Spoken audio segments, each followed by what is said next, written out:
Hello, welcome to Peace Love Houseplants. My name is Heather. Today we are talking about root-bound plants, and we'll probably talk about plant care burnout because that is what I am feeling right now.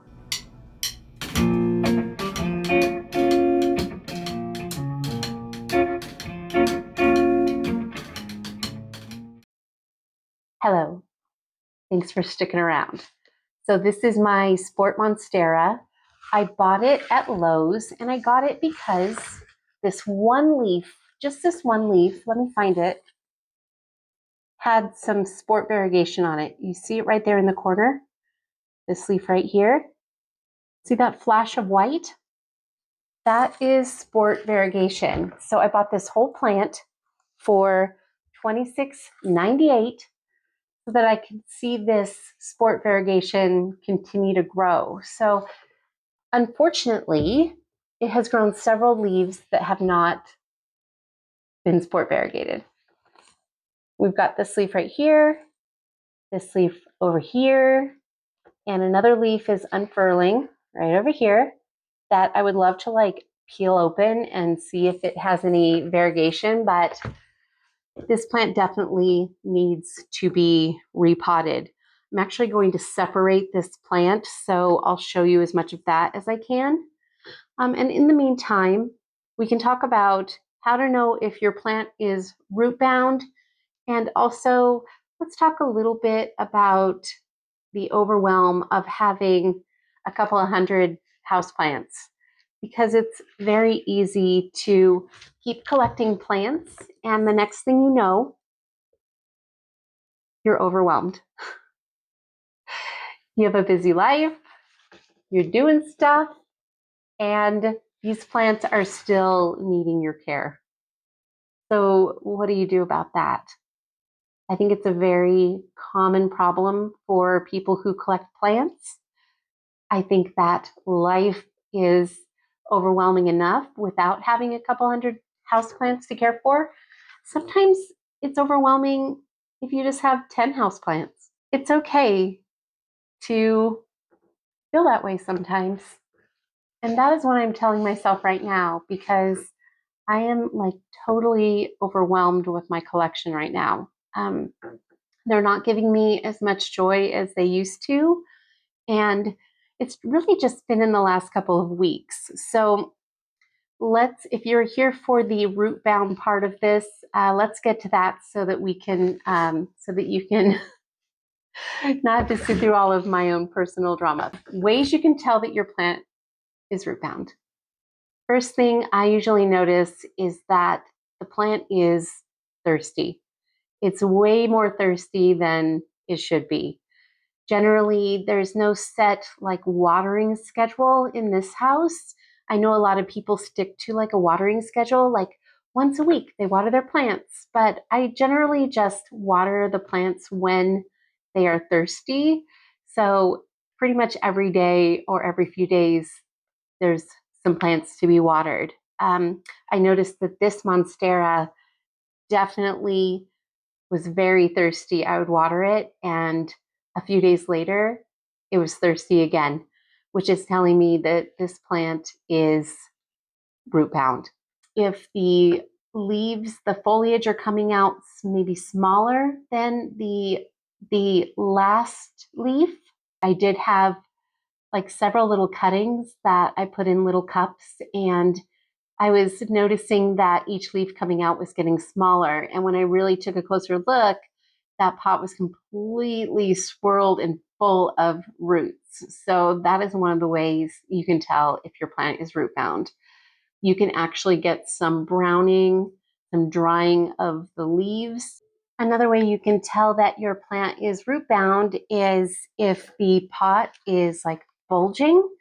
If it's in a plastic nursery pot and you can see that it's bowing out, that is also a good indication that your plant is root bound. You've got roots coming out the bottom, which this one doesn't. If the roots are swirling at the top of the pot, and that is what is happening with this Monstera. So those are just some quick ways to know if your plant is Rootbound. Hopefully my little tips are helpful, but mostly I just have to get this plant out of this pot. And we're also going to separate the plants and put them into new pots. So let's get started. All right, so the first thing we're going to do is try to pull this bad boy out of its pot. I can totally feel that it is like tight in there. There has to be like 1, 2, 3, 4. There's at least 4 plants in this pot. I'd say this is like a 10-inch pot.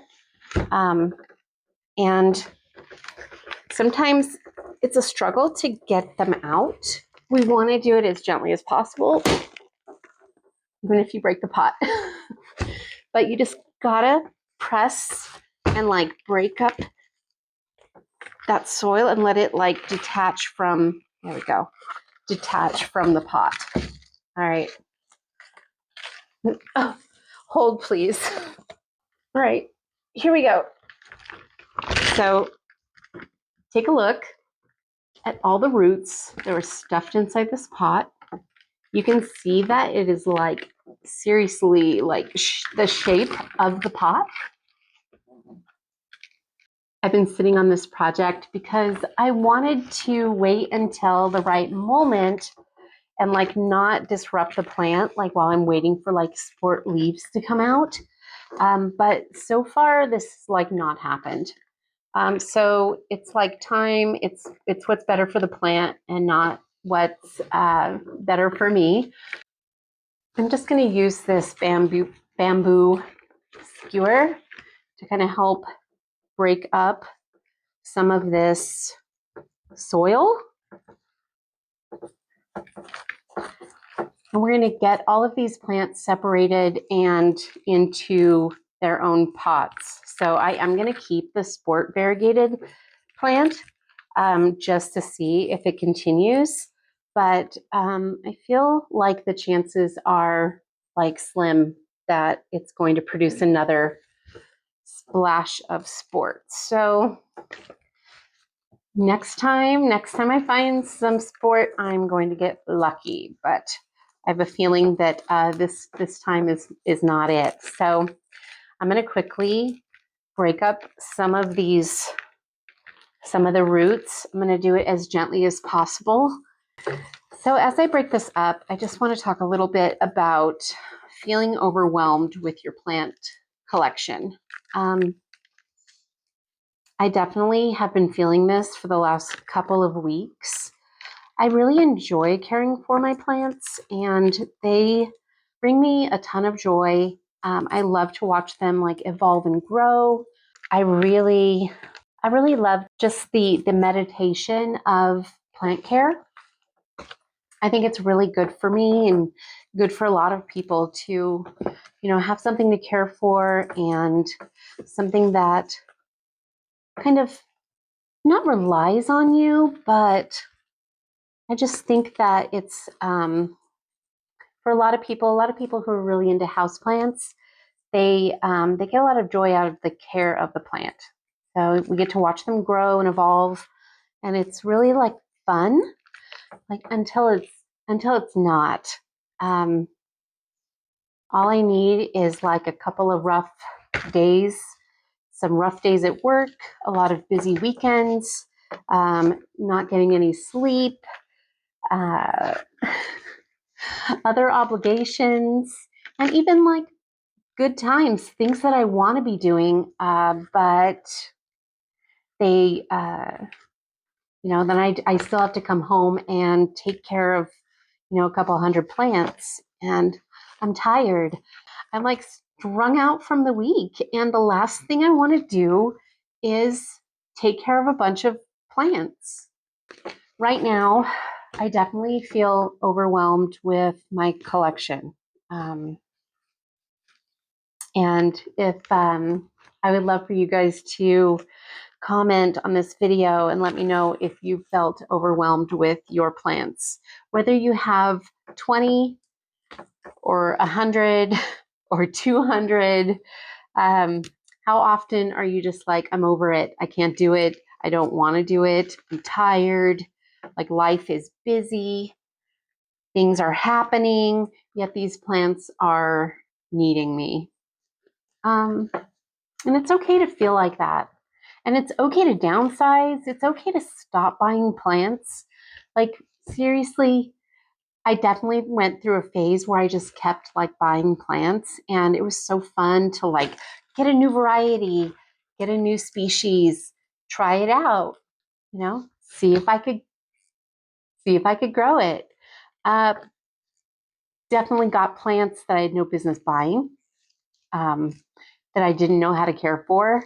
Some made it, some did not. Um,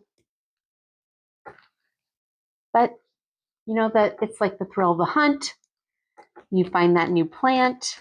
You're on Palm Street, by the way. Palm Street. You can follow me. That is where I get most of my plants these days. You just follow this link right here. I don't know how many like growers or plant collectors. I feel like most of them have told me that they have had some burnout, um, and I think that that is pretty common. This thing is super root bound. I mean, we really could. It has so many roots. You can just kind of like tear the plant apart. I'm trying to not do that because I would love for them to keep the roots that they have. And when I separate them into their own pots, you know, they don't have to like rehab from this like brutal repot. But it's really better if you can catch it before it gets to this point. I kind of feel like it was already root bound when I got it. So like this whole bottom is literally just roots. Roots and roots and roots. This poor guy. All right. Swing her this way. Oh, I went on a hike today. It was so lovely. And it was hard to enjoy the hike because I was thinking about how much I need to get done with my plants, because when you're burned out, you don't want to do the plant care. You don't want to. I don't want to anyway. So I'm like, oh my gosh, I need to get home. I need to like get to all the chores that have been, you know, on pause for the last like several weeks. But then, you know, I was reminded like, just be present and enjoy the hike. And when I come home, the plants will be waiting and I can take care of them then. But I mean, it's not so bad. The burnout is not so bad that I like want to get rid of any plants. I know I'm burned out when I don't like enjoy taking care of them. Like it's just like an obligation. All right, some of these are gonna have to just go. I'm sorry. I'm sorry. Sometimes you get like a pot it's almost like more roots than it is soil. And like I feel like that's where we're at with this guy. Let me just break some of this up. But for real, I would love to hear your like plant burnout stories. Or just like life burnout stories. Life is hard enough without a bunch of plants. It doesn't take like a giant plant collection to like make you overwhelmed with life. At this point, I'm just going to like very gently but firmly pull these plants apart, separate the separate plants. So as gently as possible. So this is the sport plant. We have a decent root system here, despite all of the carnage I just did. So that is plant number one. I'm going to try to lay it here to protect that emerging leaf. Gosh, I would love to see it have some more sport variegation, but I've kind of like given up. Then we have, oh my God, I think there's more Monsteras potted together than I thought. Let's see how many we actually have. So what is that? 1, 2, 3, 4, 5. 5 Monsteras. And then a sixth. So there was 6 plants in that pot. And really, for the price of the plant, with all of these 6 plants, I think that, 25, what was it, $30 is pretty fair. I don't think that's unreasonable. But, right, now we have 6 Monsteras. One of them I'm going to keep, and the other 5 are going to find new homes. Sorry, I have like a tactile thing. I love touching the soil, but once I'm done, I don't want to feel it on my hands anymore.